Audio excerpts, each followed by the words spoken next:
So, welcome everybody, and today we are at the last chapter of Bodhicaryavatara, the 10th chapter, that is on dedication. So, this is the concluding chapter, and usually, in Buddhism, especially I think in Mahayana Buddhism, we talk about three principal, what can you say, three sacred principles or something like that, Dambasum. And that is something that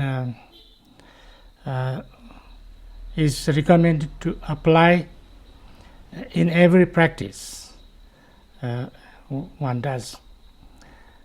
So these three principles are, first, to begin with the genuine aspiration, Bodhicitta aspiration, to examine our motivation, why we are practicing, or why we are studying, or why, the main intention or motivation of it. If we have a very good motivation, like Bodhicitta, then we kind of rejoice at that and continue. If our motivation is not so clear or not so positive, then we try to remind ourselves and to change or to make our motivation and aspiration very strong and clear. That's the starting of any practice. Then in the middle, whatever practice we do, we try to do that practice with an understanding or some influence of wisdom.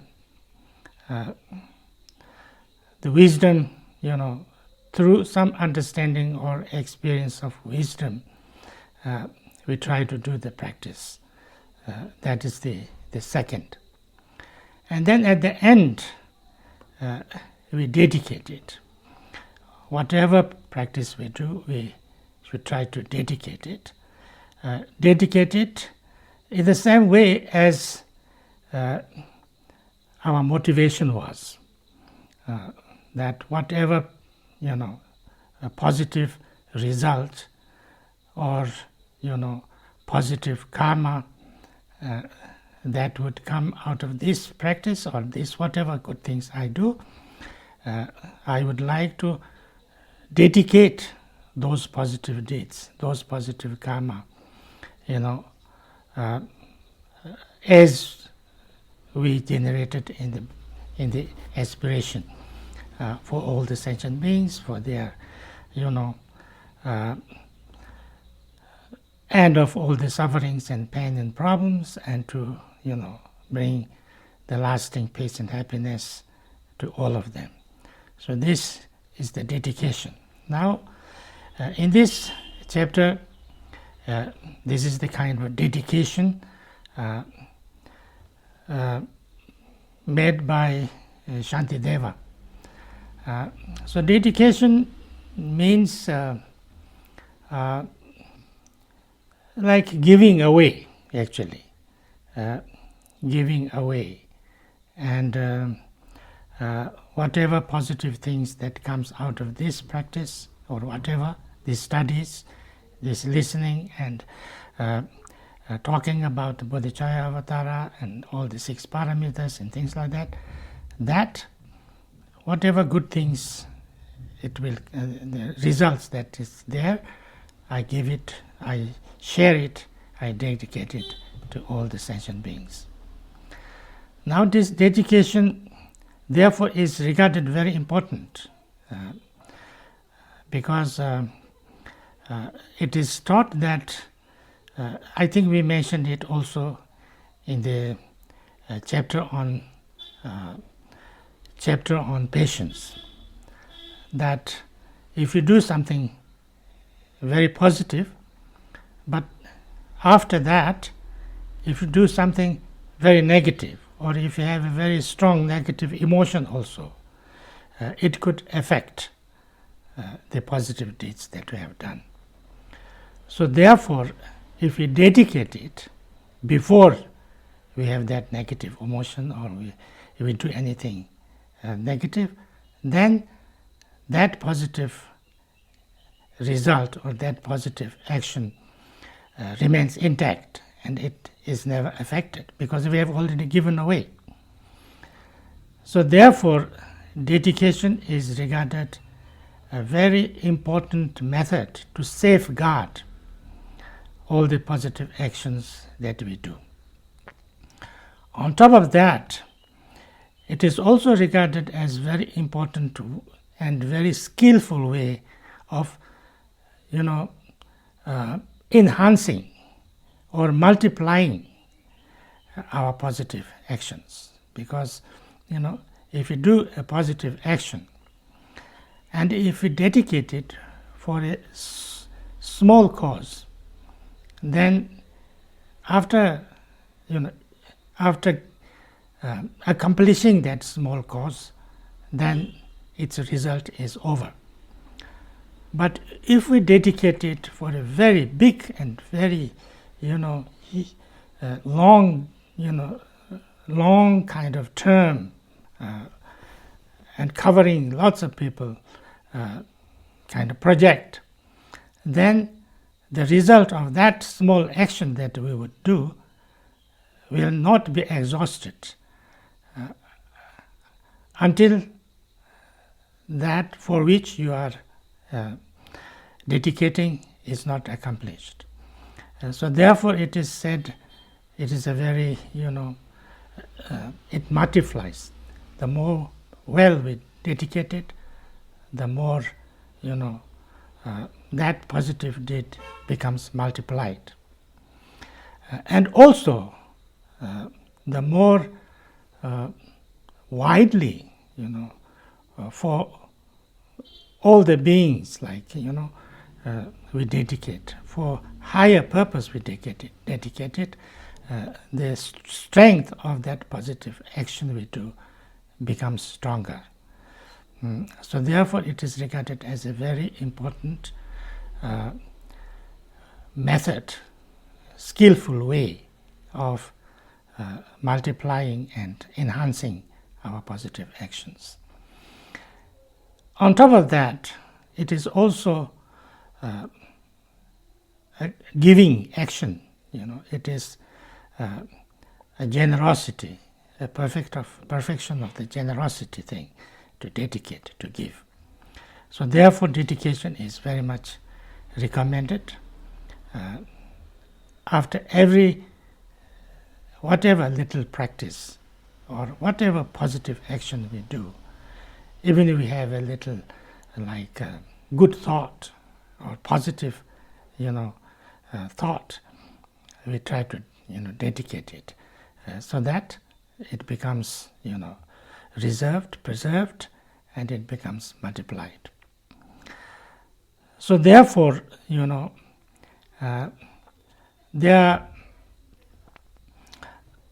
when we try to dedicate it, it is said that we don't only dedicate that particular action that we do now, but we combine with it all the positive actions that we have done before, from the beginningless time till now.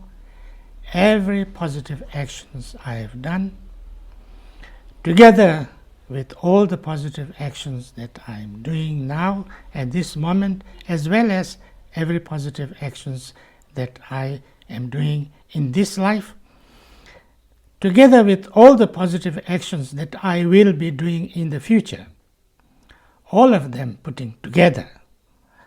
And not only that, but I mix it up, or I join it with all the positive actions that other beings have done, like my teacher, my teacher's teachers, all my lineage, and all the enlightened beings of the past, present, and future, all there, because all we have the same purpose of bringing all the sentient beings out of suffering and to bring them the wisdom and enlightenment, the highest kind of and the best kind of happiness and well-being.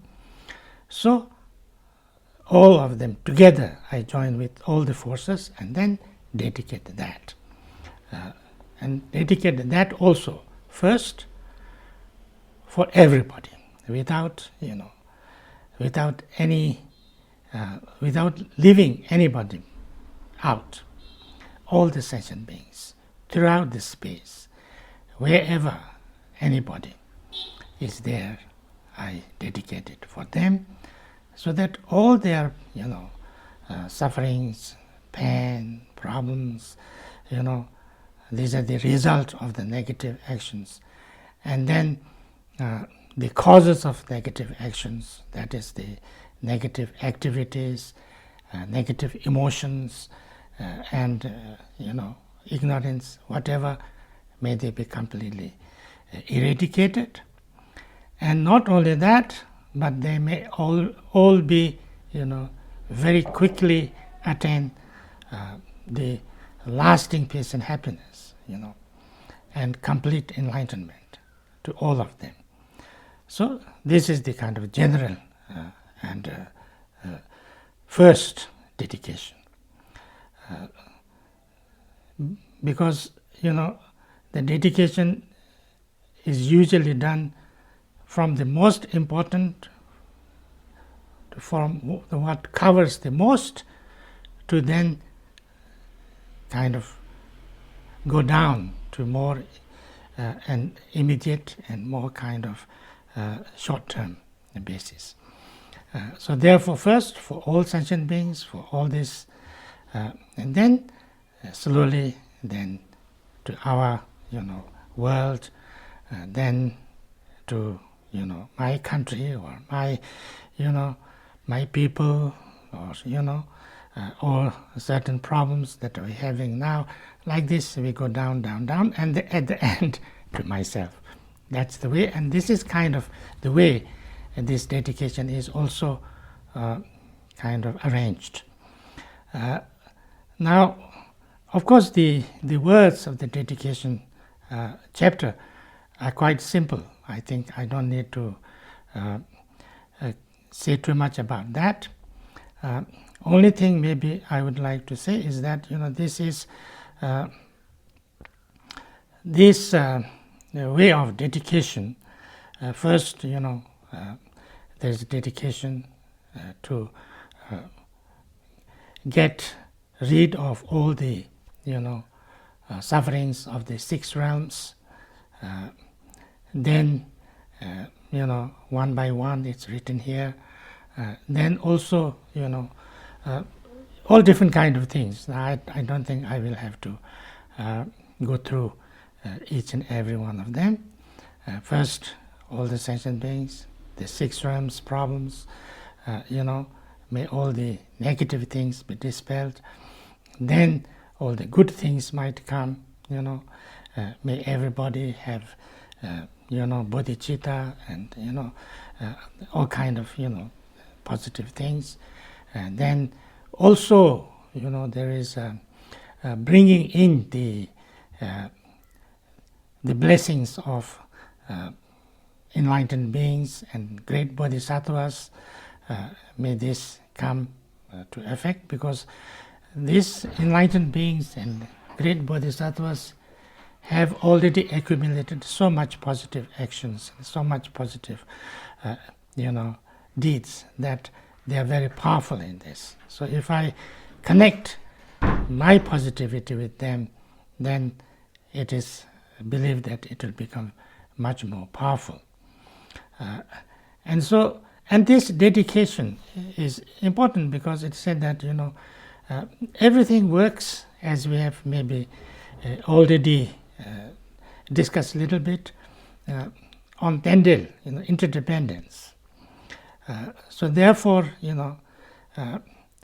making a dedication is making a connection with these people, with all the people, with me, connecting that with my positive actions, connecting that with all the positive actions and aspirations of all the enlightened beings, so that these connections, even if a very small thing, even if it's just a prayer, even if it's just a aspiration, may kind of ignite something, interdependence thing, and so therefore it will all happen. There's a song of Milarepa who says that I've been practicing. Somebody asked him, why after you have done meditation and practice all your life, and you have attained a high level of realization, you have become like enlightened, but you still continue to remain in the caves and in solitude, and you don't go out, you don't come to the villages, you never stay in a village or where the people are, you always remain in the mountains. Why is that? Then he said that actually for me at this moment it doesn't matter if I stay in the town or city, or if I stay in the solitude place. It doesn't make any difference to me. But because I keep all sentient beings in my heart, and so therefore, I always have their, interest and their well-being in me, in my heart, in my intentions. I stay in the mountains because I have, I've made a commitment to remain in the mountains and practice all the time. And the more I practice there, the stronger my connection with all the sentient beings becomes. And then he said, not in these lines, but in somewhere else, he said that anybody in future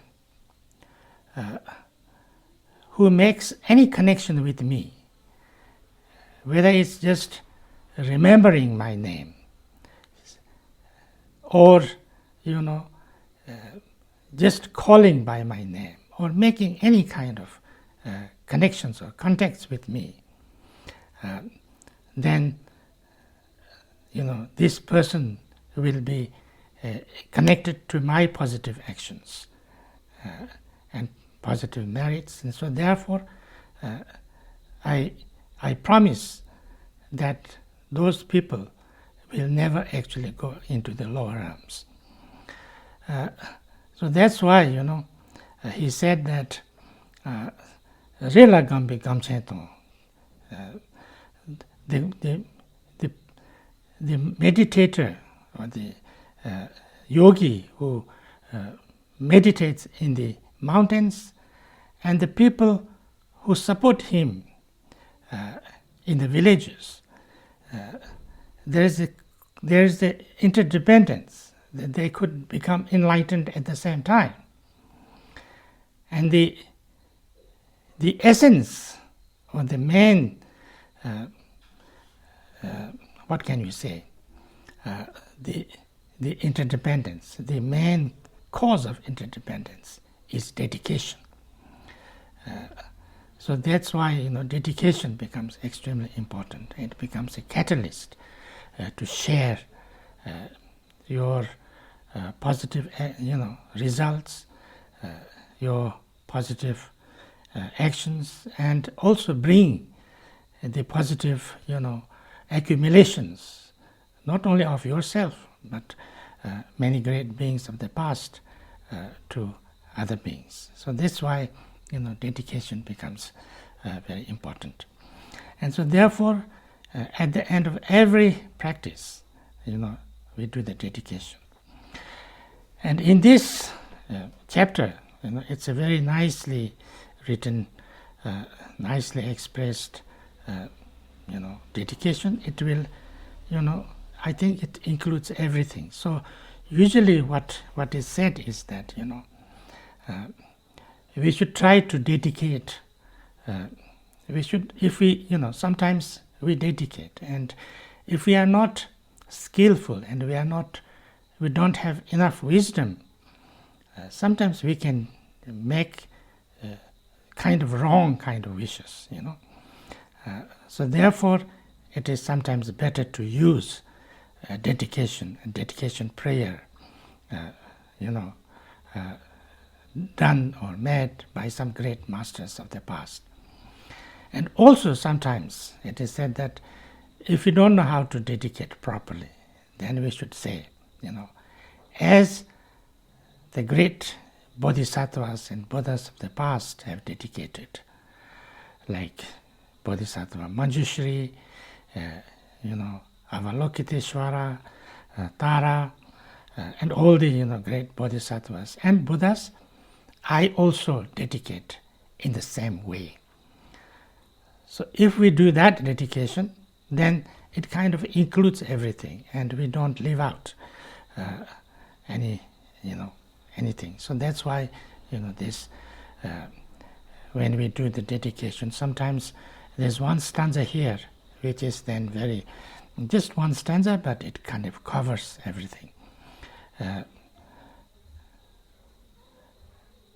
So like Jambal Pavi Chitran Champato, Kundu Zambo Teyan, Tada Kanjin Jisa Dolus, Givan the Tamjaratum.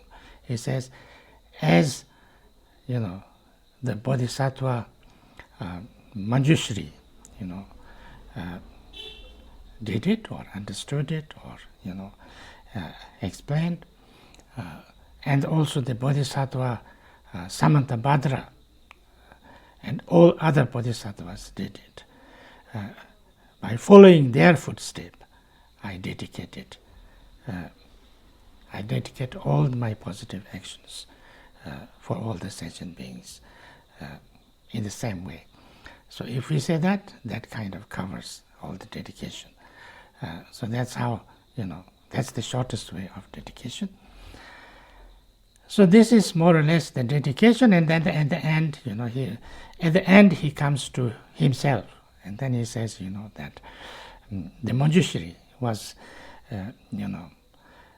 Manjushri was like his main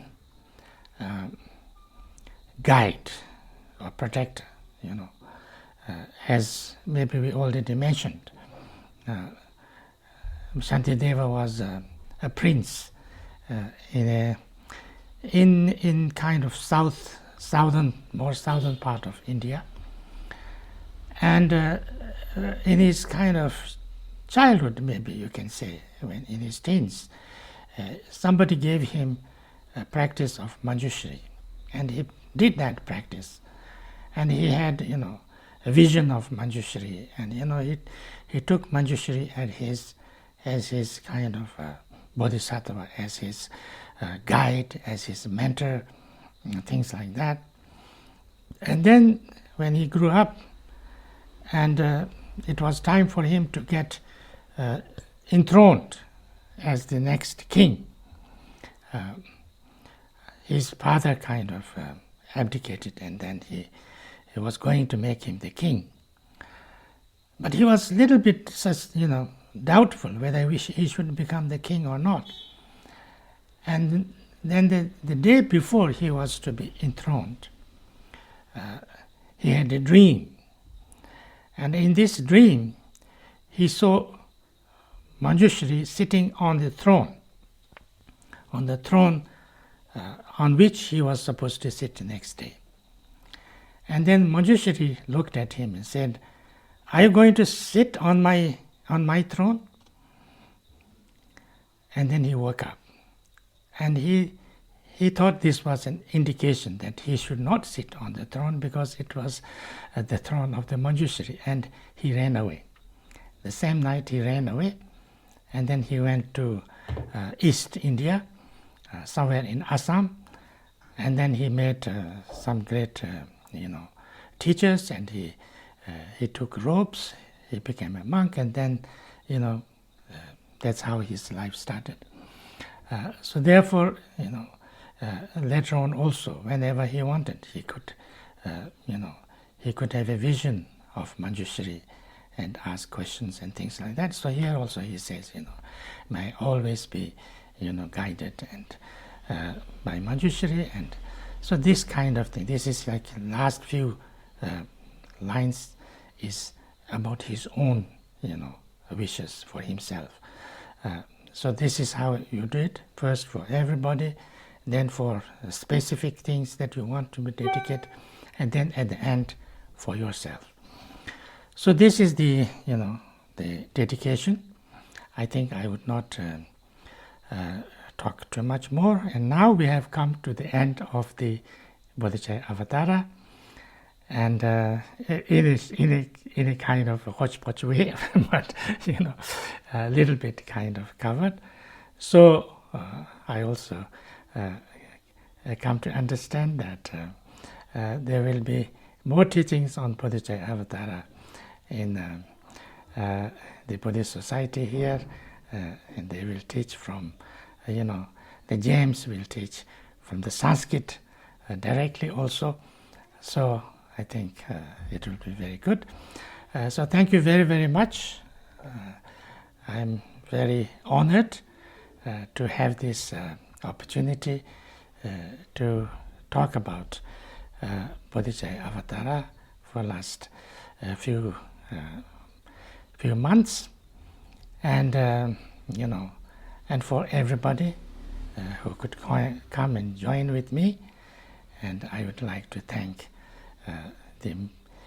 everybody who is organizing this and helping all these things to happen, and everybody, and we together again dedicate it. So I will say, one or two lines of dedication, and you can think about that, and then we will go to the questions. Sunamdi tamche zebani toni nyepe dana pashe shekana chu walap tripa sipin solin dowa risho. Okay, now you have any questions, you are most welcome. Here's the first question. Could you say a little more about the connection between dedication and interdependence?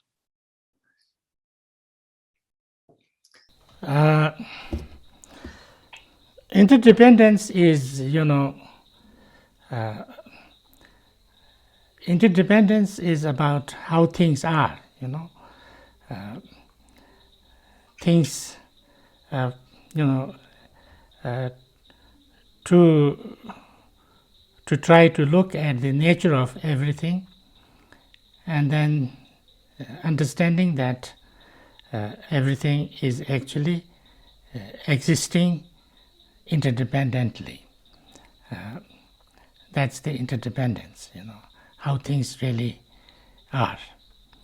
Dedication is a practice. Dedication is an action that I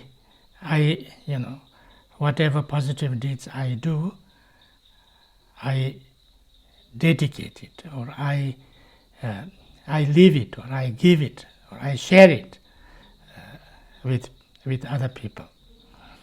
And this dedication, I think it is understood, is possible. This dedication is possible because, things are interdependent. So, if I do something positive and then dedicate it, it could also affect. It could have its own effect because of the interdependence. So I think it's a little bit like that. Thank you very much, Rinpoche. There's another question here on, could you say something about how the practice of Tonglen relates to this practice? Actually, the practice of Tonglen is based on the Bodhicaryavatara. The Bodhicarya, you cannot say that that Shantideva started the practice of Tonglen, but Bodhicaryavatara is regarded as the literature behind the explanation of Tonglen.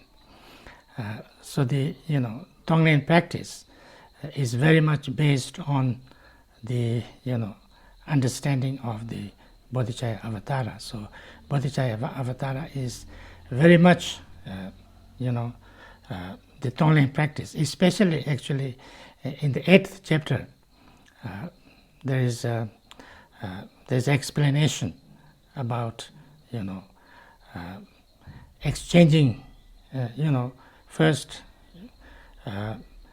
try to equalize or see the equality of yourself and others, and then slowly build up to exchanging yourself with the others, and also placing yourself in others' kind of body or others' shoes, and practicing that way. So the Tonglen practice is very much based on Bodhicaryavatara. Thank you very much, Rinpoche. There's a question now that's saying, if we make a mistake, can we dedicate the fact that we know we made a mistake? I suppose this is in the sense of seeing the recognition of one's faults as a virtuous or positive, and therefore it's possible to include that in dedication. Usually what is done is, the practice is that like in a day, for instance. So, at the end of the day, for instance, then we try to look back. What did we do in the day? What negative deeds we did? What actions or thoughts we had that was, not so positive, not so good. That was something wrong, something harmful or hurtful. And then anything that we remember, or things that we may have done which we don't remember, we say that I would like to purify them, and I try to purify all the negative deeds that I've done. I don't dedicate it, I don't dedicate it to negative deeds. I purify them. And then I try to remember any positive deeds that I've done in the day, whether it's helping somebody or having a good thought or positive emotion or positive action of the body, speech or mind. Then I put that together with the purification that I did, because if I did some negative deeds and then I try to purify it, I try to repent and I try to, do anything to make it, let it go, that's a positive deed. So together with that, then I dedicate it. So then, at the end, you have let go of all the negative things that you have done, and together with that, you have also let go of all the positive things that you have done by dedicating it to all the people. So then, that is said to be the best way of practicing dedication. Thank you very, very much, Rinpoche. There's another question here that's really a question about karma, but I think it relates to what you were just saying in the last few sentences. The question says, can a large negative action or series of actions outbalance one's ability to rescue one's karma by subsequent positive actions? What is the path to reparations? So it's a question about the balance between one's good deeds and bad deeds in karmic terms. In Buddhism, it is always said that negative deeds or negative karma can always be purified. Meaning that, the karma is not something static. Karma is an effect. So if you have a very strong emotion, like very angry, or jealous, or lots of greed or something like that, that's a negative. And then if you do act that and then harm people, that's also negative action. Now, that negative karma is what these negative, how actually negative karma happens is that because of these negative emotions and thoughts and actions, mainly, you become more like that. You become more negative. Your character, your habitual tendency starts to become negative, start to change into negative. And that's the real, the effect of negative karma. It's not that there is somebody who is kind of reading from a note and say, you did this thing, you did that thing, so you have to be punished, you have to go. It's not like that. That's the effect, on you.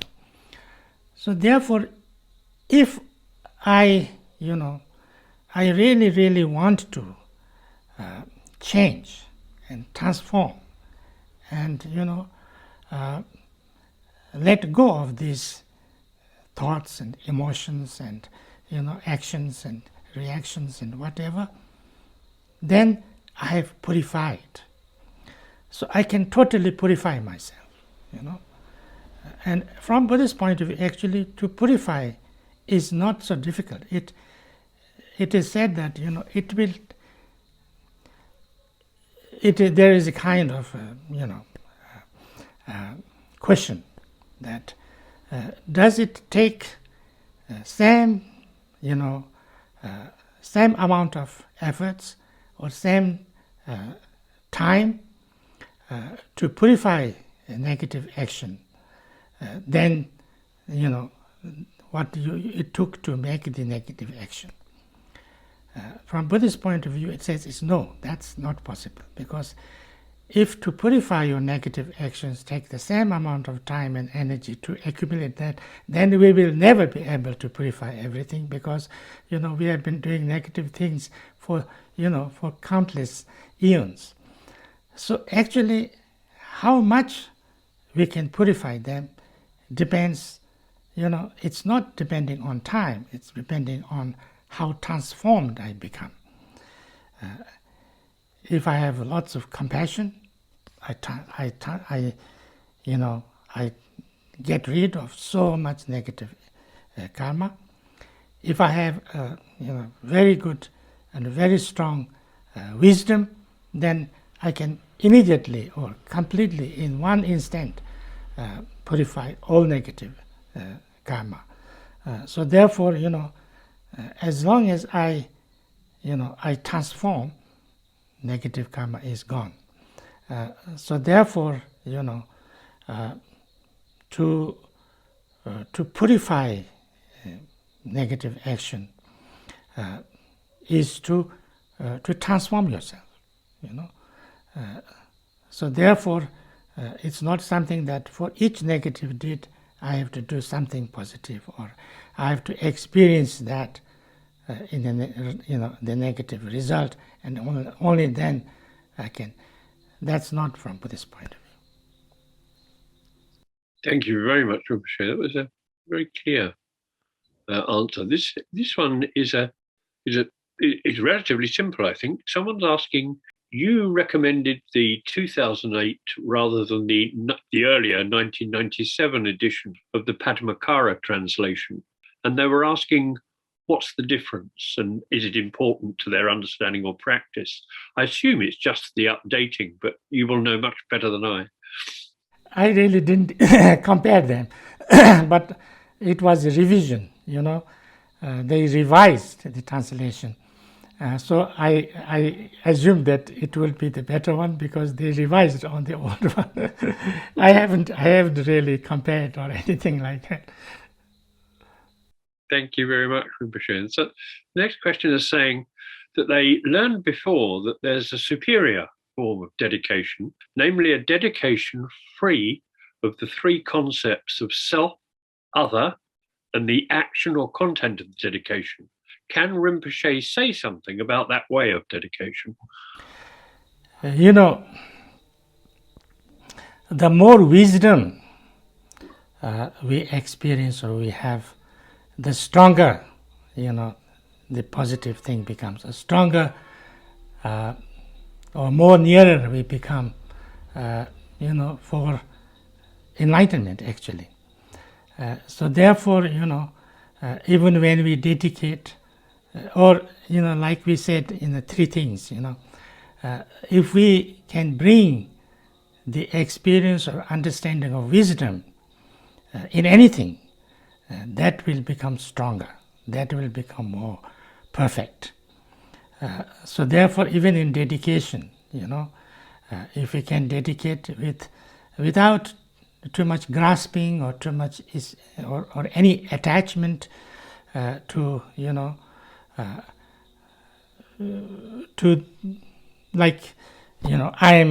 I'm going to dedicate it, so I'm very good person, I'm doing something really great, and then I'm dedicating all these poor beings, that's all they are suffering, and I'm giving so much of this positive deeds and things like that. If you have that intention, or if have that view, then it becomes a little bit contaminated, because it's not there is some ego in it, and there is a little bit of arrogance, and there's a little bit of looking down, and there's a little bit of grasping. So if we can do the dedication with less of that, and then with some understanding or some background of the wisdom way of seeing things, view, then it becomes more perfect. That's the meaning. Thank you very, very much, Rinpoche. This kind of question relates a little bit to that, follows on. It's a little complicated in the way it's put, but we'll try and get it across. It says, could we say that letting bodhicitta develop more and more gives to the I a sensation of security and grounding to be connected to others? So it's also an identity, but this sense of identity is not grasped on another level of consciousness, of the me or the ego. At least from my experience, it gives that result and is very shoring with some deep feelings inside. So it's looking at the relationship between that one where you feel that you are connecting with others, but of course this is against the realization that one's self perhaps has no inherent existence? Usually, it is said that the more you understand how I exist, that what I call me is not something that is, that's only, that is only me there, existing on its own, and it's totally kind of something totally identified and just existing independently. But I is much more interdependent, much more, my body is, so many things, and it's a culmination of so many elements, and there is, in the core, there is nothing really one thing that I can call me. In the same way, even my consciousness is like that. So when we understand the selflessness of myself, that makes me, because I don't have a selfish sense or self-centered sense, so therefore I have the more understanding of what exactly I am, and therefore less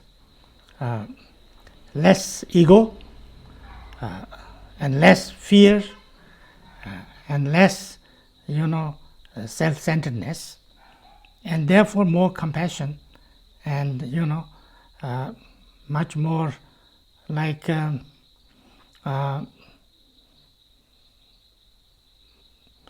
much more, what can you say, no grasping at too much for myself.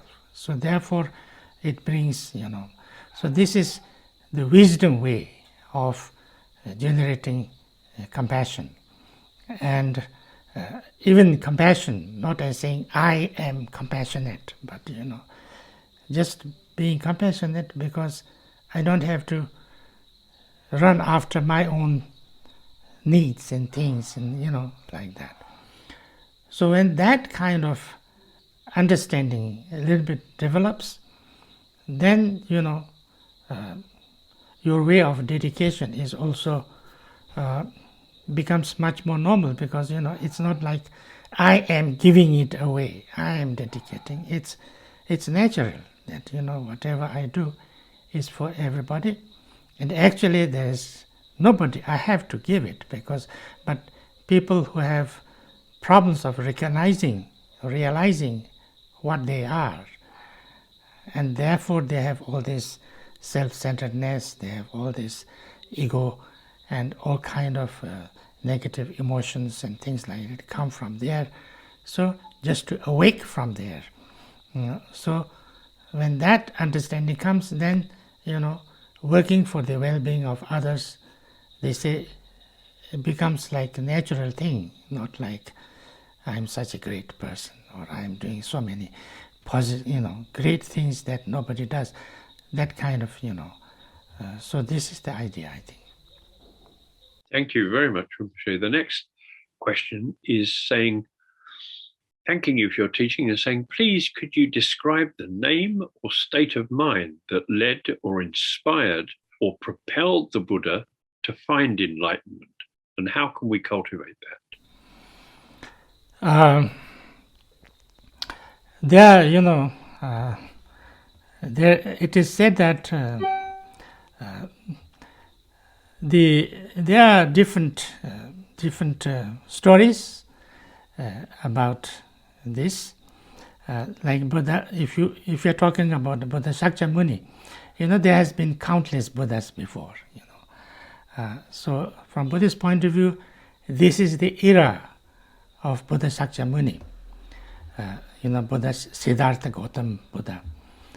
And Siddhartha Gautama Buddha, it is said that, first time he had a,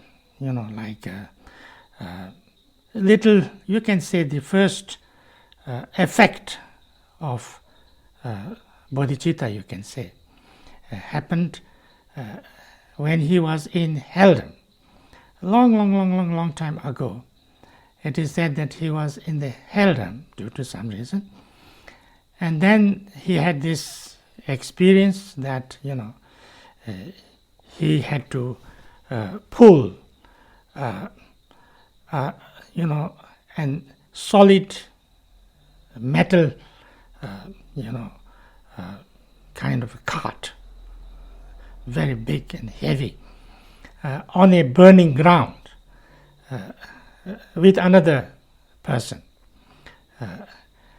And this was so heavy that even if there was 500 people, they wouldn't have, they wouldn't have able to pull it. And even if they pulled it, they would not be, able to get anywhere. So it was in that situation. And when they were not able to pull it, then they were beaten continuously by the hell kind of guards. And at that time, then he thought, this is a kind of hopeless situation, and alone me and my companion here, even if we were hundreds of people, we wouldn't be able to get anywhere, we wouldn't be able to do anything. So it's useless that we both suffer. So rather I should suffer and let this other person who is go, I must take this on myself and let this other person go. And so he turned back to the hell guard and said that, let this person go, please free this other person who is together pulling this cart. I will do the work for both of us together, myself. So when he said this, it is said that, the hell guard became so angry and so furious that he took the biggest hammer and hit it on his head. And it is said that usually in Helldom, you can't go, what can you say, you can't become unconscious. If you become unconscious, that's regarded very good because you don't suffer that time. So he became unconscious, and when he woke up, he was no longer in Helldom, because that kind of altruistic, compassionate thought, you could not be in Helldom. Nobody can hold you in Helldom with that kind of compassion. So this is, Buddha said that this was the first time he had a kind of bodhicitta or compassion arising in him, and then he only kind of started and went up and up and up. But later on, there was a Buddha many kalpas before called, the great Shakyamuni, Mahashakyamuni. And then he met this great Buddha called Mahashakyamuni, and then there he actually took the Bodhisattva's vows and, really generated the bodhicitta. So this is, how it is said, how he started. Thank you very much, Rinpoche. The power of great compassion and bodhicitta. We're just past our time. Can you take one more question? Yes, please. It's saying, please, could you describe a purification practice that you would recommend? Well, the purification practice, generally we talk about 4 powers, 4 things. The first is to recognize a negative action as negative. That's the first thing. Very important that we,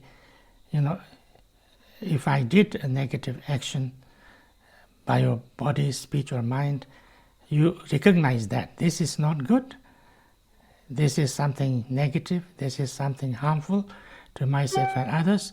So that's the first thing, that I must purify that. The second is that,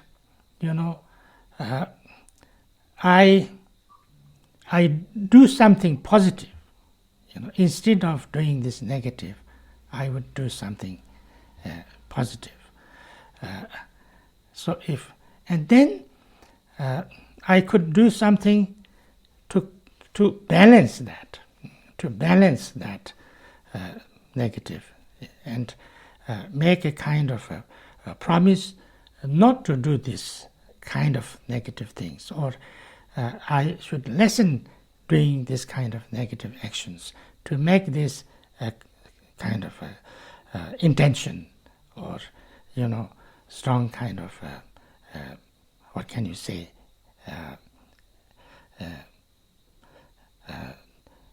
commitment, or make up my mind to not do this kind of negative actions as much as possible. That's the three. And then you can do whatever possible, any positive action, and whether it's doing some actions of kindness to somebody, whether you're doing some connections with some Buddhas and Bodhisattvas and making some prayers, or generating Bodhicitta, or any kind of doing mantras, or whatever, meditation or whatever, to do that.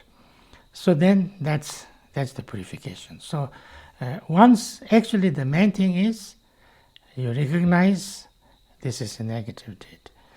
You don't want to do it again, or you try not to do it again.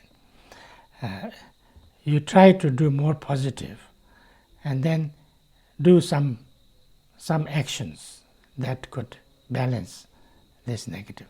With these four things, then you completely, let go. And then you don't have to think too much about that. They say, you dedicate it. You let it go. You don't hold on to this. You let go. Thank you very, very much indeed, Rinpoche. Thank you. And huge personal thanks for dipping into this amazing text by Shantideva with you over these months. But that is personal thanks from me. I'd like to hand over to Desmond to offer thanks from the Society. Thank you so much. Thank you. Desmond. Hello, yes. Thank you very, very much indeed. I personally learned an enormous amount, and we're really grateful to you, because these are a wonderful series of talks. I should say that they're all available recorded, and you can get them on our website. And also we're going to put together a little book, which will have all the talks in them, and we'll have some of the Sanskrit and Tibetan there as well. And so that'll be, in due course, will come out. But also it's the time to mention that starting on the 8th of July, James Whelan, who is in our picture somewhere on our screen, there's James, will be starting introducing Sanskrit, and it's in two halves. The first half is a sort of devotional look at Sanskrit words and what they mean. And the second hour is on the actual grammar and so on. But I would encourage you all to attend this class, because studying Sanskrit and its meaning does have a strong devotional element to it. And the first thing we'll be studying is the chapter, Bodhicaryavatara. Chapter 7 will be on diligence. It's a good thing to look at, what this word really means. But we want to really thank you, Rinpoche, for really, from the bottom of my heart, and from all of us members, for these really wonderful talks. And I'd also like to thank the staff at the Society, Wangdu Stering for putting it on, and Lavinia, for her help, and the General Secretary, Odin, for his contribution. It's all technically quite difficult, and the preparation and the hours of preparation and the time. And then, of course, Roy, who's our Tibetan teacher, for all his hard work and, managing the questions, which is so important. And again, I'd like to say, a very, very big thank you from us all, and hope to see you again, sometime in the future, so we can participate and share in some of your wisdom and knowledge and understanding of the great way of the Bodhisattva. Thank you so much. Thank you. Thank you so much. Thank you very, very much. Thank you. Yeah. Thank you. See you all Thank you. soon. Thank you.